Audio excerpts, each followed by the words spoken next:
नमस्कार, स्वागत है आप सभी को इस YouTube चैनल में। दोस्तों आज हम बात करेंगे भारत में बढ़ती हुई एम्प्लॉयमेंट के बारे में, बेरोजगारी के बारे में आज हम आपसे डिस्कस करने वाले हैं। तो दोस्तों आपको पता होगा कि कोई भी गवर्नमेंट जब सत्ता में आती है तो सत्ता में आने से पहले वो युवाओं से वादा करती है कि यदि हम सत्ता में आएंगे तो जो बेरोजगारी है उसको हम कम करने की कोशिश करेंगे और रोजगार की जो स्रोत है उसको हम बढ़ाने की कोशिश करेंगे। तो दोस्तों जिस तरह से भारत में आज हालात हो चुके हैं उसको देखते हुए ये साफ स्पष्ट हो चुका है कि कोई भी पार्टी जब चुनाव के दौरान वादा करती है तो हमको लगता है कि झूठे वादे करते हैं, क्योंकि भारत युवाओं का देश है। यहाँ पर लगभग 33 करोड़ युवा स्टडी करते हैं, पढ़ाई करते हैं और कहीं न कहीं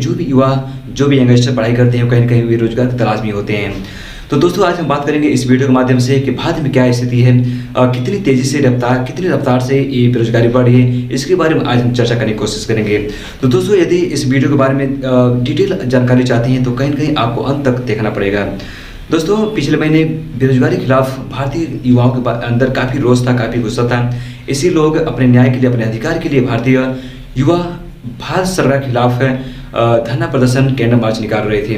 तो दोस्तों कुछ अर्थशास्त्रियों को मानना है कि जिस देश का एम्प्लॉयमेंट 4% से अधिक होता है वो देश उतना ही खतरे स्थिति में हो सकता है, और जिस देश का बेरोजगारी यानी एम्प्लॉयमेंट रेट 4% से कम होता है वो देश उतना ही बेहतर स्थिति में होता है। तो दोस्तों यदि हम बात करें भारत के एम्प्लॉयमेंट के बारे में तो पिछले 3 सालों से भारत का जो बेरोजगारी जो रेट है वह 4% से कहीं अधिक जा चुकी है। और दोस्तों भारत के कुछ ऐसे राज्य हैं जहां पर जो बेरोजगारी जो रेट है, एम्प्लॉयमेंट जो रेट है वो 50% से अधिक है। और ये दोस्तों यदि हम झारखंड राज्य के बारे में बात करें तो झारखंड पर वर्तमान समय में 59% बेरोजगारी है। और यदि हम बिहार के बारे में बात करें तो बिहार में भी 46% बेरोजगारी है, दिल्ली में 44% है, असम में 9% है, और सबसे कम जो बेरोजगारी जो रेट है वो है उत्तराखंड में। तो दोस्तों ये रहा मतलब आज कुछ राज्यों के आंकड़े जो काफ़ी चिंता कर देने वाली हैं। और दोस्तों अभी हाल ही में जो चुनाव इलेक्शन जो हो रहा है बिहार के राज्यों में, बिहार में हो रहा है, उसमें सभी नेता कोशिश कर रहे हैं, सभी नेता ये मुद्दा बना रहे हैं कि जो बेरोजगारी जो आज वर्तमान समय बढ़ी हुई बिहार में इसको कम किया जाएगा। और दोस्तों वर्तमान समय की जो गवर्नमेंट है, इंडियन जो गवर्नमेंट है, बीजेपी गवर्नमेंट है, बीजेपी गवर्नमेंट के खिलाफ हर एक पार्टी जो विपक्षी पार्टी है वो काफ़ी हमला बोलने की कोशिश कर रहे हैं। दोस्तों आप वर्तमान समय में बिहार में जो इलेक्शन जो हो रहे हैं, जो अभी चुनाव संपन्न हुआ है, उसमें आप देख सकते हैं कि जो विपक्षी जो पार्टियां थी वे बीजेपी के खिलाफ काफ़ी धरना प्रदर्शन कर रही थी और कहीं कहीं इस बेरोजगारी के मुद्दे को उछाल रहे थे। तो दोस्तों आज इस वीडियो में हम जानने की कोशिश करेंगे कि किस तरह से आज भारत में बेरोजगारी बढ़ रहा है, कितने % बेरोजगार हो गए हैं, और भारत के जो पड़ोसी देशों की जो स्थिति है उसके बारे में हम जानने की कोशिश करेंगे। दोस्तों आपको याद होगा कि भारतीय सरकार डॉक्टर और पुलिस कर्मियों का उत्साह बढ़ाने के लिए थाली और ताली की सहायता ली थी। उसी तरह से भारतीय युवा भी इस बेरोजगारी को कम करने के लिए भारत के खिलाफ धरना प्रदर्शन के लिए युवाओं ने भी थाली और थाली का सहारा लिया है। दोस्तों आपको याद होगा कि वर्तमान समय में जो बेरोजगारी जो रेट है 23% तो पहुंच गया है, और जो काफ़ी खराब कंडीशन से भारतीय बेरोजगारी आज गुजर रही है। तो दोस्तों आपको पता होगा, ये भी पता होगा कि भारत के पड़ोसी जो देश हैं, जो चीन है, जो नेपाल है, ये काफ़ी बेहतर स्थिति में आ चुके हैं। दोस्तों कुछ लोग ये भी हवाला देते हैं, ये भी मानते हैं कि देखिए भारत की जो संख्या वो अन्य देशों से काफ़ी अधिक हो चुकी है, इसीलिए जो बेरोजगारी जो रेट है वो काफ़ी तेजी बढ़ रही है। तो दोस्तों कहीं न कहीं भारतीय सरकार को इस बढ़ती हुई जनसंख्या को बोझ न समझ के बल्कि एक संसाधन के रूप में समझना चाहिए, और इन लोगों को संसाधन के रूप में यूज करना चाहिए। और ये नहीं करना चाहिए हाँ कि आज जिस तरह से आज भारत में बेरोजगारी रेट जो बढ़ रहा है, इंक्रीजिंग हो रहा है, वह भारतीय लोगों की वजह से हो रहा है। तो दोस्तों ये बिल्कुल नहीं सोचना है भारतीय गवर्नमेंट। और दोस्तों आपको पता होगा कि भारत में जो वर्तमान समय में जो कंडीशन है, centre for monitoring Indian economics के एक आंकड़े के मुताबिक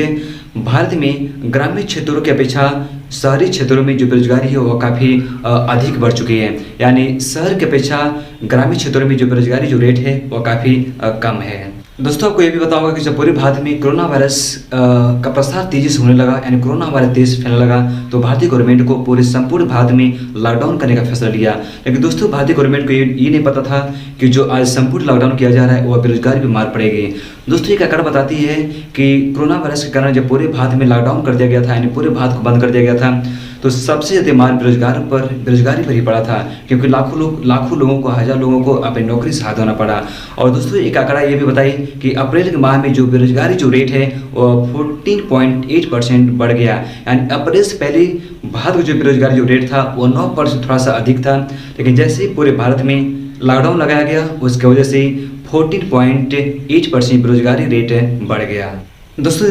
दोस्तों यदि 2017 और 18 के बारे में बात करें तो 2017 और 18 के दौरान भारत में जो बेरोजगारी जो रेट थी वो 45 वर्षों के बाद सबसे हाईएस्ट पॉइंट पर थी। यानी दोस्तों एक आंकड़ा बताती है कि भारत में यानी 2017 और 18 के दौरान 12 करोड़ से अधिक लोग अपने नौकरी से हाथ धोना पड़ा और सबसे ज़्यादा उसमें जो संख्या था वो 75%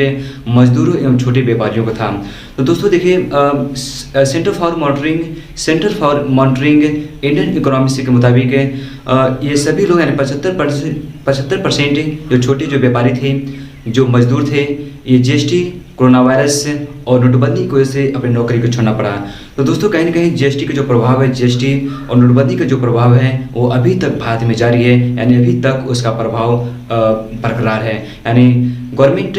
ये सोच के चली थी कि यदि जीएसटी और नोटबंदी लाया जाएगा तो कहीं ना कहीं इससे काफ़ी फायदा होगा, लेकिन दोस्तों जिस तरह से आंकड़े सामने निकल के आ रहे हैं उनका जो प्रभाव है ये काफ़ी चिंता कर देने वाली है। 2016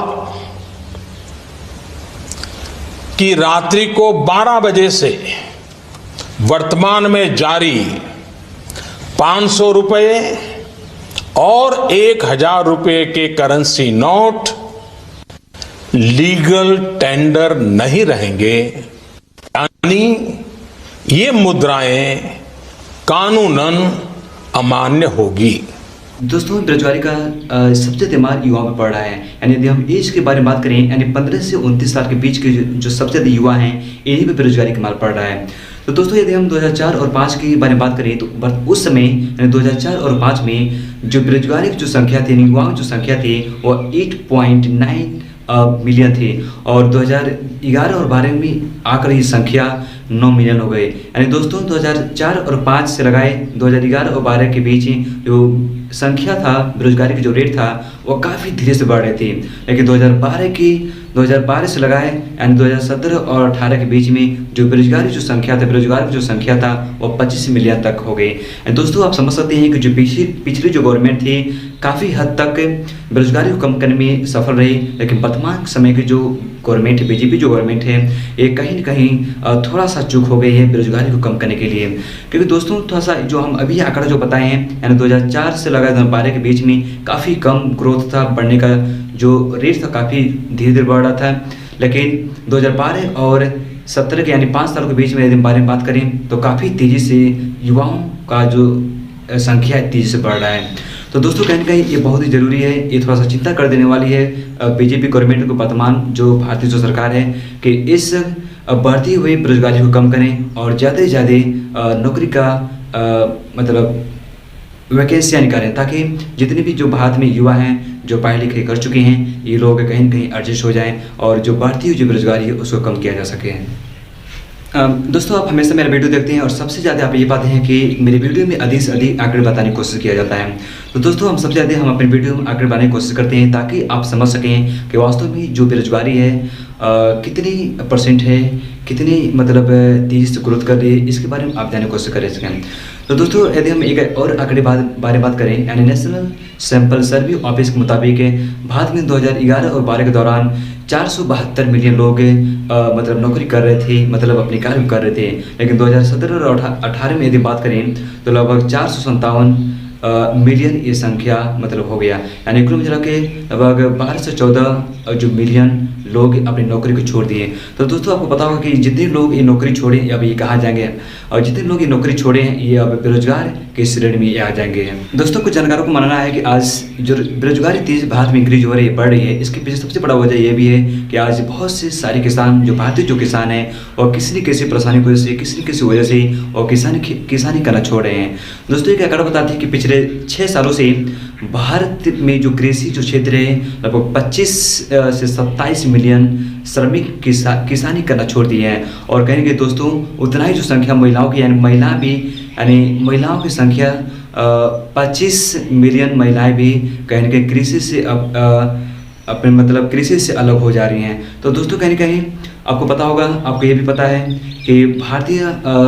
कृषि जो क्षेत्र है वो काफ़ी रोजगार देती है और कहीं न कहीं अब उसी रोजगार से जो लोग हैं, जो श्रमिक हैं, वो कहीं कहीं पीछे हट रहे हैं। तो दोस्तों सबसे बड़ा वजह ये भी है कि आज सबसे ज़्यादा जो भारत में जो इंक्रीजिंग हो रही है बेरोजगारी की, वह कहीं न कहीं इसका भी देन है। यानी श्रमिक जो हैं वह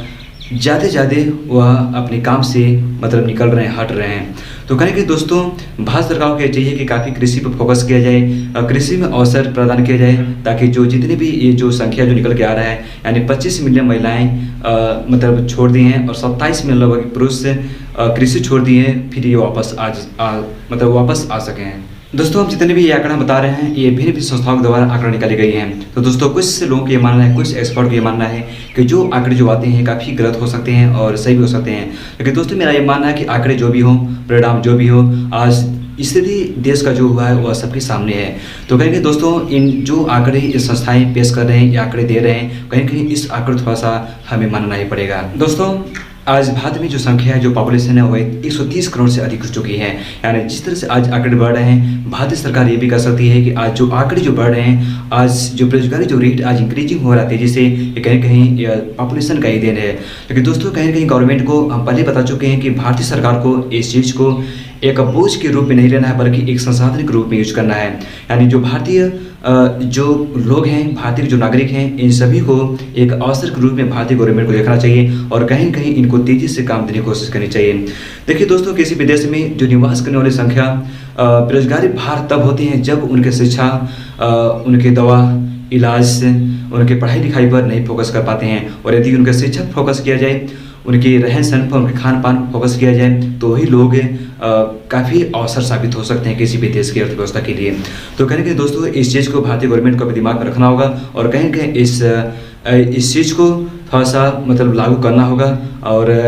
भारतीय लोगों को जल्दी से कोशिश करनी चाहिए कि उनको रोजगार दें, ताकि आज वर्तमान समय में जो बेरोजगार जो बढ़ रहा है उसको कम किया जा सके। दोस्तों ये जो अभी हम आंकड़ा बताएं इसके बारे में अब आप जान चुके हैं और सबसे पहले अब हम ये बात करेंगे कि गवर्नमेंट को क्या करना चाहिए और किस तरह से इस बढ़ती हुई बेरोजगारी को कम करने की कोशिश करनी चाहिए। दोस्तों पिछले 6 सालों में यानी 25 से 64 साल के बीच के लोगों की जो संख्या थी वो लगभग 47 मिलियन थी। यानी ये सभी लोग अपने अपने कामों से बाहर हो चुके हैं और भारत को इसके हिसाब से भारत को लगभग 43 मिलियन नौकरी का उत्पन्न करना चाहिए, ताकि जितने भी लोग, ये सभी लोग जो 47 मिलियन लोग हैं, ये नौकरी से बाहर हो चुके हैं, कृषि क्षेत्र से बाहर हो चुके हैं, ये लोग वापस आ चुके हैं, वापस आ सकें। और दोस्तों कहीं ना कहीं ये बहुत ज़रूरी होता है कि यदि आप चाहती हैं, यदि गवर्नमेंट चाहती है कि बढ़ती हुई बेरोजगारी कम किया जाए, तो भारतीय मीडिया को भी इस मुद्दे को उठाना होगा। क्योंकि दोस्तों हम देखते हैं, यानी सभी लोग भी देखते हैं कि कभी भी बेरोजगारी को लेकर कहीं भी डिस्कस, कहीं भी डिबेट नहीं किया जाता है। तो कहने के दोस्तों इस चीज़ को भारतीय मीडिया को भी ध्यान में रखना चाहिए। दोस्तों कुछ जानकारों को मानना है कि यदि भारतीय सरकार चाहती है कि इस बढ़ती हुई बेरोजगारी को कम करें, तो कहीं ना कहीं बहुत यानी कम समय में लगभग 3.5 करोड़ नौकरी उत्पन्न करने की आवश्यकता है। तो दोस्तों बाद में कुछ जानकार ये मान रहे हैं कि भारत में वर्तमान समय में कोरोना वायरस के कारण यानी 2 करोड़ से अधिक लोग जिनको सैलरी परमानेंट मंथली मिलता था, ये लोग नौकरी से बाहर हो चुके हैं और कहीं ना कहीं दोस्तों अब इनके लिए आसान नहीं है कि ये दोबारा अपनी नौकरी को पा सकें। तो दोस्तों भारत को बहुत ही जरूरी है, भारत सरकार के लिए बहुत जरूरी है कि वो जल्दी अधिक मात्रा में नौकरी उत्पन्न कर सके, ताकि बढ़ती हुई बेरोजगारी को कम किया जा सके। यदि भारतीय सरकार चाहती है, यानी इंडियन गवर्नमेंट यदि चाहती है कि बढ़ती हुई बेरोजगारी कम किया जाए, इस बेरोजगारी को हटाया जाए, तो कहीं कहीं हर महीने भारत सरकार को लगभग 20 लाख से अधिक नौकरी देना होगा। लेकिन दोस्तों जिस तरह से वर्तमान समय में भारतीय सरकार सरकारी संस्थाओं को यानी निजीकरण को मान्यता दे रही है, हर एक चीज़ निजीकरण कर रही, प्राइवेट कर रही है, उससे तो हमको नहीं लगता दोस्तों कि कहीं इस बेरोजगारी को दूर किया जा सकेगा। तो दोस्तों कहीं भारतीय सरकार को जो चीज़ें आज निजीकरण कर रही, प्राइवेट कर रही है, कहीं इस चीज़ को रोकना होगा यदि चाहती है कि बेरोजगारी जल्दी से जल्दी भारत से हट सके। सबसे बड़ी चिंता करने वाली बात यह है दोस्तों कि भारत सरकार आज रेलवे को निजीकरण कर रही है। दोस्तों निजीकरण यानी रेलवे एक ऐसा माध्यम है जहाँ पर हर एक भारतीय युवाओं का एक सपना होता है, एक ड्रीम होता है कि हम रेलवे का जॉब करें। लेकिन कहीं ना कहीं दोस्तों भारतीय सरकार रेलवे को भी आज निजीकरण कर रही है। तो दोस्तों कहीं ना कहीं भारतीय सरकार को निजीकरण करने के बजाय बल्कि इस चीज़ को और बढ़ावा देना चाहिए। और दोस्तों भारत सरकार को जो प्राइवेट जो सेक्टर हैं, जो प्राइवेट जो कंपनियां हैं, प्राइवेट कंपनियों को भी, प्राइवेट सेक्टर को भी कहीं बढ़ावा देना चाहिए, ताकि प्राइवेट सेक्टर भी ढेर सारी नौकरी का सृजन कर सकें। दोस्तों वर्तमान समय में जिस तरह से बेरोजगारी बढ़ रही है, इसके पीछे केवल एक ही पार्टी नहीं है, यानी जो वर्तमान जो गवर्नमेंट जो आज का शासन कर रही है, केवल यही उसका कारण नहीं है, बल्कि भारत के सभी राजनीतिक पार्टियों के भी देन है। तो दोस्तों कहीं ना कहीं भारत सरकार और राज्य सरकार को मिलकर इस चीज़ पर काम करना चाहिए। और जो संस्थाएं भारत में रोजगार उत्पन्न करती हैं, रोजगार देती हैं युवाओं को, कहीं कहीं भारतीय सरकार और राज्य सरकार दोनों को मिलकर उस पर काम करना चाहिए और कोशिश करनी चाहिए कि अधिक मात्रा में रोजगार दे सकें। दोस्तों आज का ये मेरा वीडियो रहा और दोस्तों इस वीडियो में हम अपने संपूर्ण आंकड़े को बताने की कोशिश की है कि किस तरह से भारत में बेरोजगारी बढ़ रही है और क्या क्या गवर्नमेंट यानी भारतीय गवर्नमेंट को करना चाहिए ताकि ये बढ़ती हुई बेरोजगारी को रोका जा सके। तो दोस्तों आज बस इतना ही और हम फिर मिलेंगे अगली वीडियो में, तब तक के लिए नमस्कार।